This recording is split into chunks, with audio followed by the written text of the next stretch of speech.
Imagine that you are 12 years old and you just found a map that supposedly leads to treasure. What are you doing next?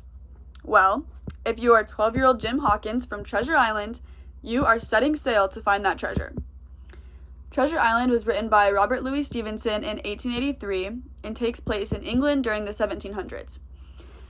The adventure begins when 12-year-old Jim Hawkins finds a treasure map and then is asked to be a part of the crew that sets sail to find the treasure.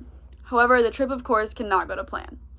Readers are quickly drawn into the battle between the bad pirates on the ship and the good, honest crew members.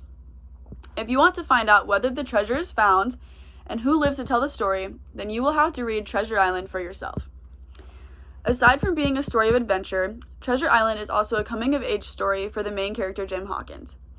He is introduced as a very timid child, but by the end of the book, he is a totally new person, and ultimately, he is the hero of the story. He has to face many daunting tasks, and he discovers who he is as a person, while also finding out that other people aren't always who you think they are. The book also explores the satisfaction of desires. All of the characters are motivated by greed and share the goal of finding treasure. At one point in the story, the treasure map leads the pirates to an empty hole, and they are devastated. This empty hole acts as a symbol representing how greed will only lead to dissatisfaction. I personally rated this book 4 out of 5 stars. The writing was relatively easy to understand, and the action-filled plot kept things moving quick.